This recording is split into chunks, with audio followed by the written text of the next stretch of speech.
Welcome back to the Law School Toolbox podcast. Today, we're excited to have ex-BigLaw recruiter Sadie Jones here with us to talk about the 3L job hunt process. Your Law School Toolbox host today is Allison Monahan, and typically I'm with Lee Burgess. We're here to demystify the law school and early legal career experience so that you'll be the best law student and lawyer you can be. Together with the co-creators of the Law School Toolbox, the Bar Exam Toolbox, and the career-related website Career Dicta. I also run the Girls Guide to Law School. If you enjoy the show, please leave a review or rating on your favorite listening app. And if you have any questions, don't hesitate to reach out to us. You can always reach us via the contact form on lawschooltoolbox.com, and we would love to hear from you. With that, let's get started.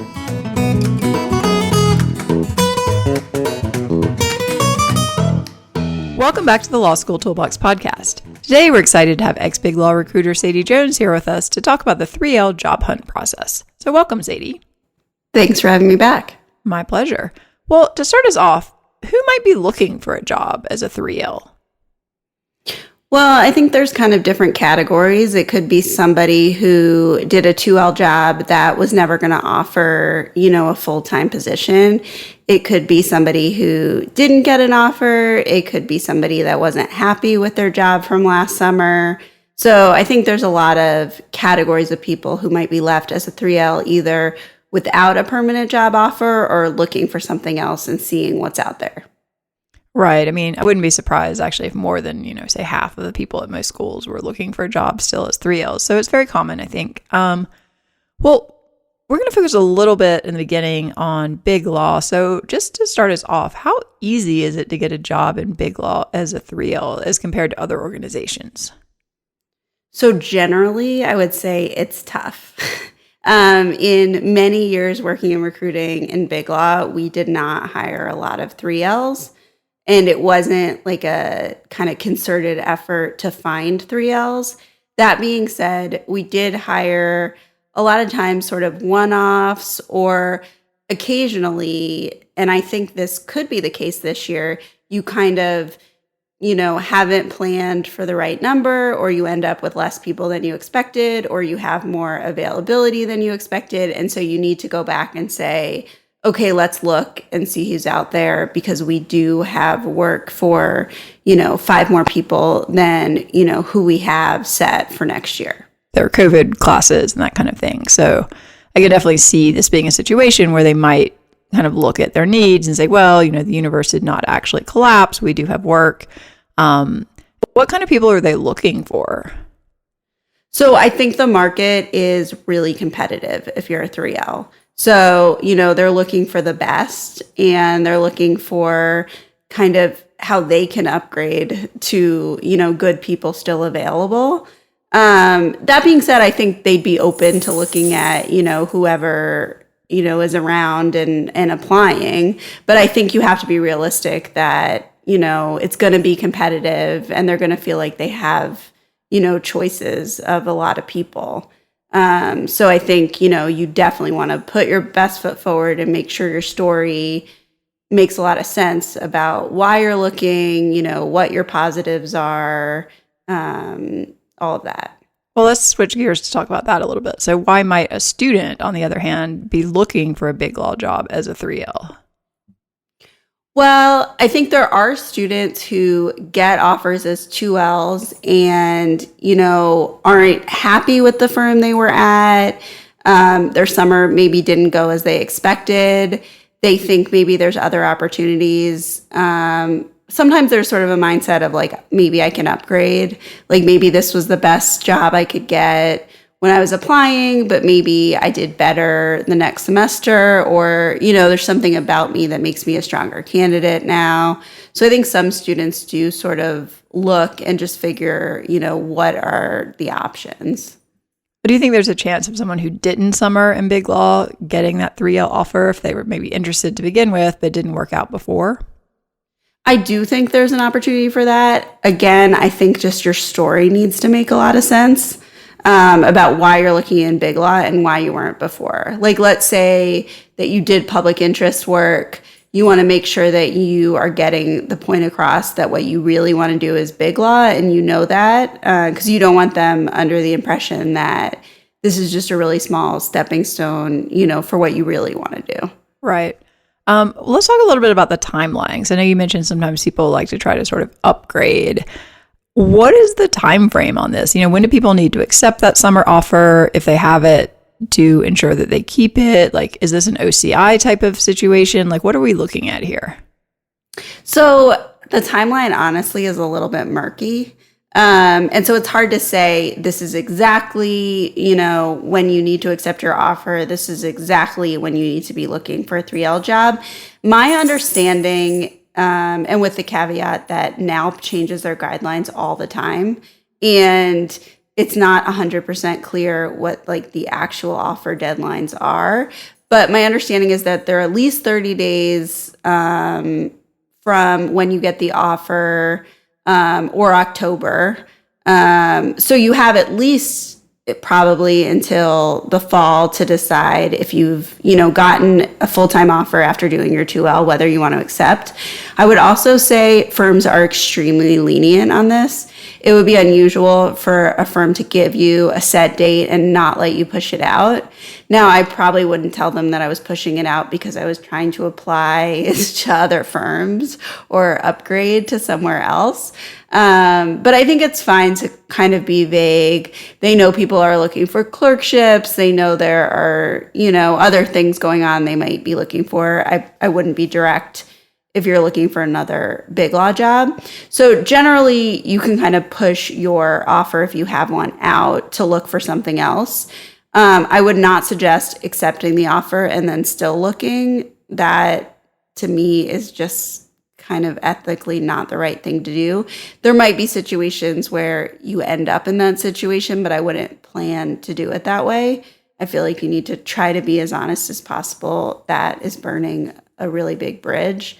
And so really in terms of firms looking for 3Ls, it could start during the OCI process. So it could start in late July, early August. Most likely though, they're not really going to have a good idea until into the fall. So the earliest you really could look is kind of late summer, but I think you should expect your 3L job search to go through the fall, and like you're not behind if you don't have a job by then. It's going to take firms longer to know how many people accepted, how many spots they have, what their needs are. And so that's kind of something you're taking on if you're looking for a 3L job, in that it's not going to just probably be like tied up in a bow as early. Right, because it's a little bit weird because OCI has been pushed so far forward that, kind of middle of the summer class, they're suddenly supposed to be interviewing new people. And so the firm may not have any idea at that point, like how many offers they're going to make, how many people are going to accept, all of these kind of things. So I think that, I think if people are interested, certainly look into if there are options at OCI. Do you think it seems a little weird to go into an interview with a different firm as a, rising 3L and I've got a summer job somewhere else? Are they going to ask about that? They're definitely going to ask about it. What's a good answer to why am I interviewing with you when I still have this other job going on? Well, some of it may depend on what the actual real answer is. So you have to be honest whether you have an offer or not if they ask you that question directly. Well, I'm assuming this is before offers have even been given out. Okay. So I think you can say potentially, it could be a practice area issue, it could be a location issue, it could be a firm size issue. I like the idea of picking something that's a little more, not about objective, a person. Yeah, exactly. It's not a good idea to talk about, personality issues that didn't go well or work that didn't go well. It should be nothing like that. Try to just find something that you can hold on to that maybe makes the other firm different than the firm you were at, and why that seems like a better fit. And do you think it's okay? I don't even know if they would ask this type of thing, but do you expect that you'll be getting an offer? I assume at that point you could say sure. Yeah, if they haven't given out offers yet and you don't know either way, then that's what I would say. It seems like an inappropriate question, but someone might ask it. It does, but they could ask it. I don't think there's anything completely wrong about asking it. It'll probably be awkward. Right. It just seems like that whole interview is going to be really awkward. So you've got this other job that a firm that theoretically you would keep working at, but you're interviewing with us. Like, what's going on here? Exactly. I mean, there might be a situation where you are at a firm where like the firm's having trouble, right? And everyone knows. So that, they're going to like understand. But these are the reasons why I would think really hard before I got into the 3L market if you have another job that is safe and that you can take, because the 3L market's going to be more challenging. So you're taking on that. Right. I guess you can also kind of flatter the new firm that you're interviewing with in a way of like, oh, well, the firm I'm at now is great, but I'm just interested in doing, more sophisticated work. And I believe you guys do that type of work, that kind of thing. They could backfire, but, if you can, exactly. If you can play it a little bit, I think lawyers are frankly pretty arrogant. So they're probably open to the idea that their firm is better than the place you are now. 100%. Or I was at this event and I talked to your attorneys, or I met this person, just there's a reason why this seems like a great place to work without ever saying anything bad about where you were at. Right, exactly. All right, well, it seems like a tricky interview. Definitely practice some questions probably before going into that. Have a clear idea of what you're going to say, because you probably will be asked about these awkward situations, or maybe not, who knows? But I think it would be on the spectrum of interviews, probably one of the more awkward ones. Exactly. So you're kind of putting yourself in that situation. That's just what I would say. Right. And let's talk about a situation that could come later. So say, for example, your summer did not go well, unfortunately. You are facing a situation where you worked as a summer associate. You either didn't get an offer, like a definite no, or you got a cold offer, which kind of means you can say that you had an offer, but you immediately turned it down, so you don't actually have a job. How can people handle this? So this is a really hard situation, and no one wants to be in that situation. And I will say that being on the firm side, a firm doesn't want to no offer anyone either. Like, it's the worst scenario to come out of it. So if you got a cold offer, it's completely in your rights to say you have an offer at that firm, and then to go in the direction of kind of what we said before, here are the reasons why I'm looking elsewhere. You don't need to talk about like what didn't go right and why you don't really have an offer to come back. So I feel like that's not lying. That's why they gave you that option, because they're giving you, that way out. And people have all sorts of feelings about whether cold offers are like nice to do to someone or not, or whether they're right or wrong. But firms definitely do that. That being said, if you have a cold offer, you can go back to that place. Like, they did give you an offer to return. And I've been in a situation where that happened more than once. Well, so that's really crazy. I actually had a cold offer from the firm I worked at, which was a terrible fit on every side. But literally the conversation was like, if we make you an offer, will you turn it down right now? And I'm like, yes, I will officially turn it down right now. Like, you could not pay me to ever set foot in that building again. So that seems kind of like best case scenario, that you guys were on the same page. And let me tell you that it's really hard if somebody comes back to a place where they weren't really wanted. That sounds horrible. Like, why would you subject yourself to that? And there's different levels of cold offers too, I think. Right. There are the like, really, like you said, like, we want to know now that you would never come back here. And then, I think there's more of the like, here were the issues that happened over the summer. You're only invited back if you work on them. Or like these things change. Really loving you, but maybe we're not going to exactly say that because we're kind of passive aggressive. Exactly. I think that's the more common scenario. And then you still don't expect the person to come back, because who wants to come back somewhere where they've told you, it didn't go well. I feel like a lot of law students just would not get that message, though. Yes. I think that is what happens, and that is why people sometimes accept, and rarely do those scenarios work out. Like, they don't come back and all of a sudden everything's great. Right, they're not a superstar. There were issues. There's a reason it didn't work out. All of that being said, if you do not get an offer, you need to be honest with the firm that's asking you. You just can't lie about it. And I've also seen that happen, and they're going to check. Right. So if it was literally like, you cannot come back here, or this is a definite no offer situation. Like, you don't have a letter that says, because you get a letter, if you don't have that says that you're invited to start as an associate, like and you were told, like, you don't have that, you need to be honest about that.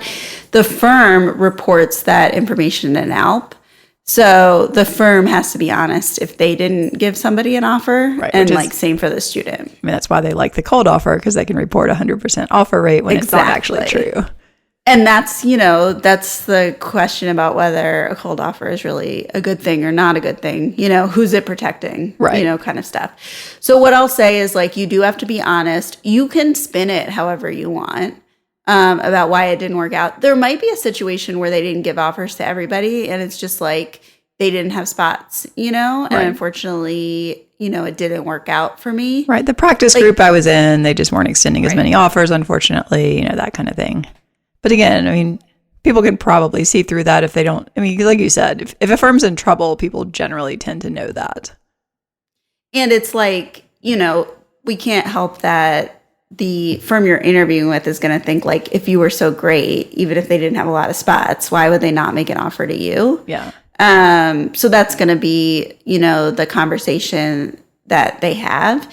That being said, everyone I know who got no offered found another job. And sometimes you would be shocked at how good of an opportunity they ended up with, instead of, the firm, they get good clerkships. I think that's always great if you can have kind of a buffer.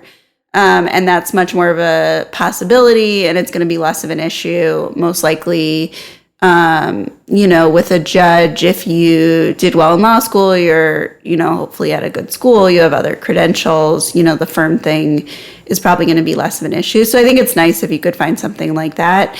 But other firms are looking for people. I actually think the job market is doing quite well right now. People are hiring summer classes that are bigger than their pre-COVID classes in some cases. So I think the key here is that these are the facts. This is the truth. This is your life. This is what happened. You can't make it go away, but you can always frame it in whatever light you want to frame it in. Again, I wouldn't say anything bad about the place that I was at. I wouldn't try to throw somebody else under the bus. That's not going to be a good look for you. So I think you kind of need to accept the facts, figure out what you're going to say in the interview, and really just try to move on. Focus on the experience you have, the good qualities, and either it's going to be a deal breaker to them or it's not. You can't control that. Right. No, I think, fit is always a good option. It wasn't a great fit on either side. And here's what I'm looking for instead, kind of spin the positives. I think the clerkship route is a great one. That was the route I took. I was like, great, I'll just get a clerkship and then I'll apply later to Big Law. No one cares. But I think also, really thinking through for some people, is this the right fit for you? Is this a signal that maybe this is not the right fit and you would be happier doing something else? Because I think it's going to be a lot easier to spin that not applying to a law firm. If you're applying to a government position or public interest, they may not even really think as much about the whole offer thing, just because it's not as common in those type of roles as a 2L. You also, I will say, even though you can't lie, you don't need to proactively tell them you didn't get an offer. Oh no, you should definitely not mention that unless you were directly asked. And you'd be surprised, some people sort of forget That's what I'm saying. Ask that. Yeah. Yeah. And like you said, I think particularly if you're not looking at another big law firm, or there's been a buffer, like we were saying with a clerkship or some other kind of 1 year opportunity. Even a fellowship could be a good option. Yeah. Big Law does tend to ask if you got an offer, even if they're looking back. We're just sort of trained to do that, but not everybody's going to do that. And well, someone not everyone will it's going to matter to. Point. But yeah, you don't need to offer that. You can kind of spin it as oh, I'm taking a different direction. Right, exactly. And I agree with you. Maybe it should be something that you reflect on and then decide that there's a reason that this didn't work out and that it wasn't a fit, and maybe this whole sort of area isn't the right fit for you. And so I would do a little soul searching. Right, because I think it's convincing to say, well, this was an interesting opportunity that came my way through OCI, and there was a lot of sort of I don't, pressure is probably not the right word, but encouragement to accept this. And, I thought I'd give it a shot. And in the end, like, it wasn't the right fit for me. And like, I see that now. And what I want to do is what I'm interviewing for right now. Exactly. I think just kind of showing some maturity in this situation is going to be, the best situation. And I just want to remind everyone lands on their feet after these things. Like, the people I know who are the most upset or surprised, it worked out. They found something usually that was better for them. Right. Well, one last Big Law related question before we shift gears a bit. How risky do you think it is to take an offer at some place that you've never summered and kind of have no experience with? So it's definitely riskier than a place that you got to spend the whole summer at. That being said, in the end, I don't know if it really matters, because the place you summered at, you're sort of expecting that to be your place, and you've sort of committed to that in a way ahead of time. So, either way, you're sort of probably making commitment just based on an interview and how things went, before you even accepted the summer offer. So it's a little riskier because you haven't had that 10 weeks to evaluate it and know. So what I would say is that, if you do get a 3L job offer and you're deciding, make sure you do your due diligence after you get the job offer. Talk to people, do like a return visit or virtual or however they're doing it.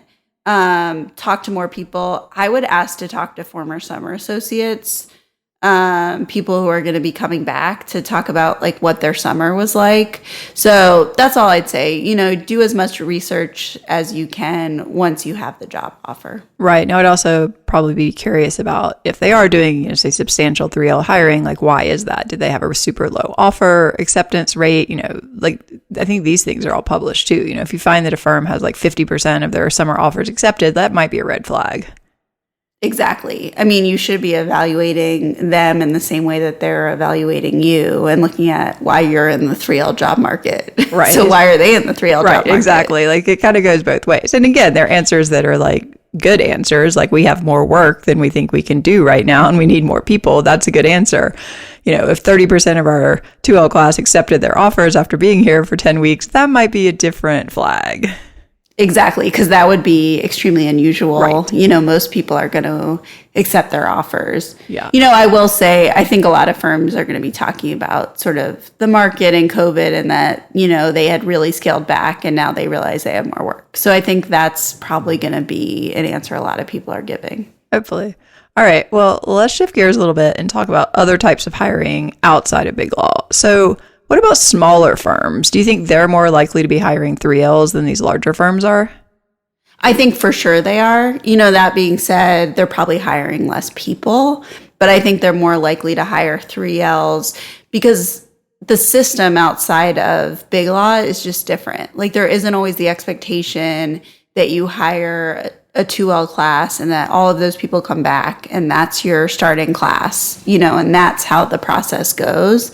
So outside of Big Law, not everyone does it like that. They don't necessarily want to hire somebody that far in advance. That's because that's committing to somebody 2 years in advance. And so maybe they don't know their hiring needs. So they would rather hire 3Ls because they have a better idea of what they're going to need.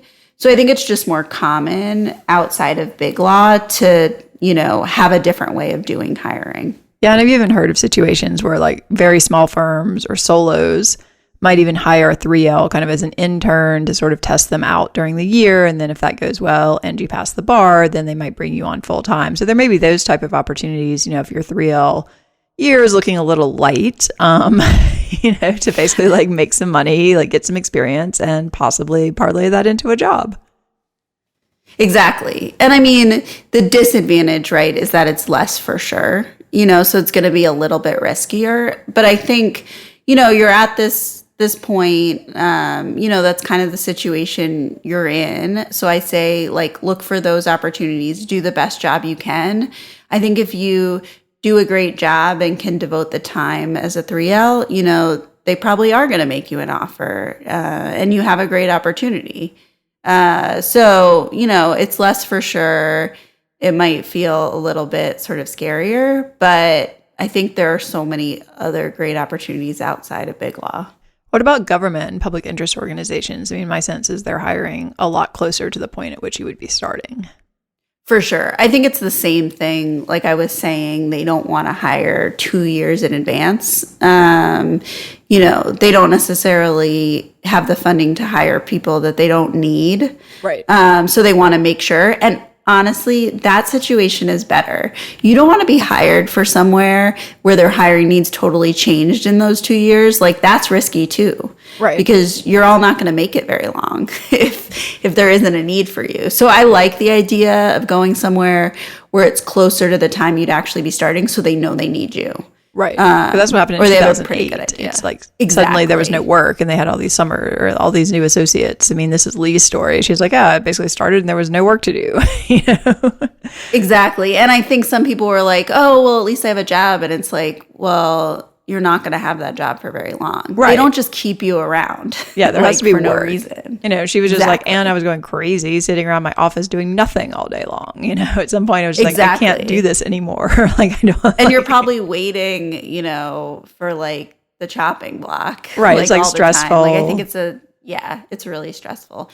Like it's stressful to be really busy and it's stressful not to have any work. Yeah. Not having work at a law firm is a really terrible position to find yourself in. Yeah, I think that actually is more stressful than, having too much work where hopefully it'll kind of ebb and flow. Right. So I will say that I think those government and public interest organizations do have more opportunities closer, but they're competitive too. Right. So it's not like, oh, I didn't get Big Law, I'm just going to fall back. I'll just go work for the ACLU. It's like that doesn't really happen. I'm going to be a public defender. It's like they're picking the best of the classes also. So you have to make your case to those organizations in the same way that you're making your case like why you want to do Big Law. You need to make it really strong case like this is why I want to do public interest work. I've always wanted to do it. Like this is my goal. It's not a fallback. Right. And hopefully your law school transcript and career supports that and you've actually taken classes and done internships and things. Because otherwise... And if you haven't, we need to make a quick turn and try to, get some stuff on that resume that tell that story. Well, yeah, that's another great point of what you can use just 3L year for is you have almost complete control over the classes and things that you're taking. So if you are trying to reposition, this is the time to do it. You need to because this stuff is going to be on your resume forever. And, I even think if you don't have any type of journal on there, maybe there's a way you can join some journal as a 3L because, these are the things people look for later or moot court, any of these sort of opportunities that people like to see on your resume, see if you can get some of those on there. I agree. And I think when you get to 3L, you should be looking further down the line at this point. So think about how this is going to look later. I was also going to say for those people where, it didn't work out during the summer, either you got a cold offer, no offer, whatever it was, or it just, didn't feel like the right fit. There may be somebody that you connected with at that firm that's still in your corner. Usually there is. Usually there's somebody who is still pulling for you, who you connected with. They might be able to help you. Right. I know lots of attorneys that have helped people that didn't get something at that firm, because, they still thought you were great and maybe they have a client or maybe they're just in touch with somebody who's in a government position. So you can still use those connections at the firm, even if, you're not going to that firm. Definitely. Yeah, and I think one thing that's opening up a little bit more too for people are some in-house options, which that sort of thing could definitely be interesting there. I'm sad that we didn't give you an offer. I thought you were doing great work. Why don't you talk to my friend who runs the legal department at this startup? He might be interested in talking with you. I think any of those type of things, these people can help you get clerkships. I had a partner that I worked closely with at the firm that hated me and he was amazing. And he, I think, actually made calls on my behalf, if I remember, for clerkships because he's my friend is a judge. You would be amazing. You should talk to him. That kind of thing definitely happens. And I think the thing to remember is even if you weren't a fit for that place, they want you to land on your feet. There's nothing that's in their interests for this not to work out for you. They don't want you on a podcast years later, bad mouthing them. So I do think that everyone wants it to work out. And even though it didn't work out for you at that place, like they do want you to find something. So I think that's completely true. And I have heard a lot more about even entry level in-house positions. And I don't think that's something that really existed a few years ago. And I think it's happening more. So if that's a direction you want to go, I think that's something that you can definitely be looking for. You know, they're not going to pay as well starting out as Big Law or even as some law firms, but there's lots of other benefits. And if you're interested in that kind of work, like it's great just to get your foot in the door. Right. I think talk to your professors too. You know, I've heard a lot of students who talk to a professor that really likes them, and you know, they know. I mean, all these people know each other. You know, it's like their former student who keeps in touch with them, maybe looking to hire someone. You just never really know. So I think approaching those people that are in your corner and just saying, hey, you know, this is a scenario. Like, do you have any suggestions for people I should talk to or things I should look at? Is a completely fair ask. I completely agree. Like, I would say, you know, you should make a list and, you know, just like we talk about for the initial job search about networking and stuff, like you should be doing the same thing now. Definitely. All right. Well, we are about out of time on this. Any final thoughts? My final thought is that the 3L market is tough. And so I don't know if I would choose to jump into it if you have a good solid option where, you know, you can make it work. I don't know if I would choose to get into the 3L market. That being said, I think there's lots of opportunities. So if it's something you want to do, great. But I think you need to go into it knowing that it's a challenge and things aren't probably going to be laid out for you as easily as they were during your 1 and 2L job search. And so you're going to have to like put some time and effort into it. So be prepared for that going in. I agree with that. I think, you know, if you worked at a firm, you thought they were fine, you were generally successful, you know, you need to have a pretty good reason to decide that you're going to go out and like try to upgrade, basically. Exactly. Because it is a riskier scenario. It is going to be a lot of work. And in the end, you know, it may or may not be a better fit. Like you don't really know that. So I agree with you. I think, you know, your default should probably just be to like take the offer you have. And then if you want to switch in a year or two, then you apply for different jobs. But, you know, if you find yourself in this scenario, I think the takeaway is you're going to find something and things will work out fine. It may just be a little bit of a path that you were not expecting. Exactly. All right. Well, thank you so much for joining us. Thanks for having me. Oh, my pleasure. With that, we are out of time. For more career help and the opportunity to work one-on-one with us, check out careerdicta.com. If you enjoyed this episode of the Law School Toolbox podcast, please take a second to leave a review and rating on your favorite listening app. We'd really appreciate it. And be sure to subscribe so you don't miss anything. If you have any questions or comments, please don't hesitate to reach out to Lee or Alison at lee@lawschooltoolbox.com or allison@lawschooltoolbox.com, or you can always contact us via our website contact form at lawschooltoolbox.com. Thanks for listening, and we'll talk soon.